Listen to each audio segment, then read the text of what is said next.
For our invocation this morning, I'd like to welcome Kerry Tymchuk, the Boyle Family Executive Director from the Oregon Historical Society. Welcome, sir.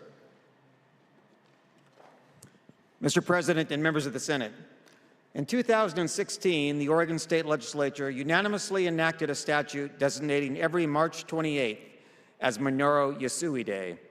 Since the Senate was not in session this past Friday, I thought it would be fitting to share with you this morning the life and legacy of Minoru Yasui. Born in Hood River on October 16, 1916, Minoru Yasui was the third son of Japanese immigrant parents who arrived in Oregon over a decade earlier. His father and his uncle opened and operated Yasui Brothers Company, one of the most successful stores in Hood River that catered a mixture of Japanese and Western goods. Minoru grew up in Hood River, and after receiving his undergraduate and law degree from the University of Oregon, he became the first Japanese American to be a member of the Oregon State Bar. While at the University of Oregon, he was also a member of the U.S. Army's Reserve Officer Training Program, where he earned a commission as a second lieutenant. Facing discrimination and finding a job in the legal profession in Portland, Minoru moved to Chicago, where he worked as a consular attaché at the Japanese embassy. He immediately resigned that position on December 8, 1941, the day after the attack on Pearl Harbor, and he returned to Portland, where he expected to be called to serve active service in the military. 9 times he reported for duty, 9 times he was turned down. On February 19, 1942, President Franklin Roosevelt signed Executive Order 9066, which allowed the military to set up exclusion zones, curfews, and ultimately, of course, the internment of Japanese Americans during World War II. Minoru believed that these orders were unconstitutional as applied to U.S. citizens. And on March 28, 1942, 83 years ago this past Friday, he intentionally walked on the streets of Portland after the 11 p.m. curfew and presented himself to the police station. Yasui was arrested and would end up spending 9 months in solitary confinement in the Multnomah County Jail, after which he would be sent to the Minidoka Relocation Center in Idaho, where he remained until he was released in mid-1944. He was one of some 120,000 persons of Japanese ancestry, 70% of them who were United States citizens, who would be imprisoned in relocation centers during the war. Minoru would spend most of the rest of his life in Denver, where he established a law practice and where he continued to make the case that Executive Order 9066 was unconstitutional, and where he continued to fight for civil rights.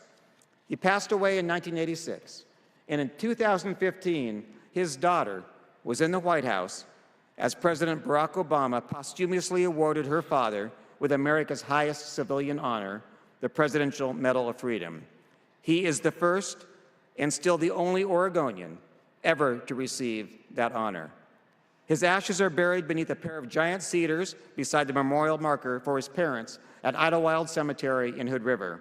And I leave you today with words that he spoke and that are a challenge that you and all American citizens share. He said, "If we believe in America, if we believe in equality and democracy, if we believe in law and justice, then each of us, when we see or believe errors are being made, has an obligation to make every effort to correct them." Thank you for your service.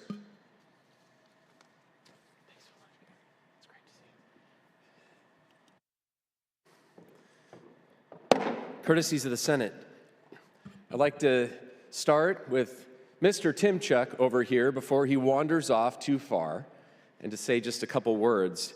We are so blessed to have you as the director for these last years of the Oregon Historical Society. For our members who haven't had an opportunity, you can talk to Kerry about taking the super secret tour in East County, where he can show you volumes and volumes of incredible art and memorabilia from the history of the state of Oregon. I also think, for those that don't know, Kerry, and I'm probably going to get this wrong because I don't have any notes in front of me, but you've also led an incredible life of public service at both the Oregon and national level. I think in our conversations and looking at your writings, the work that you did especially with Senator Bob Dole and Liddy Dole and the profound impact you had with your friendship on that family lives on. So I want to thank you so much, and also to your wife, Becky, who is in the gallery today.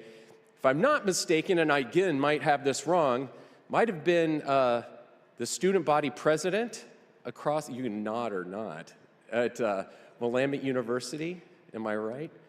Okay, and yeah, and I thank you to both of you. So thank you so much again for being here, for your service to the state of Oregon as well.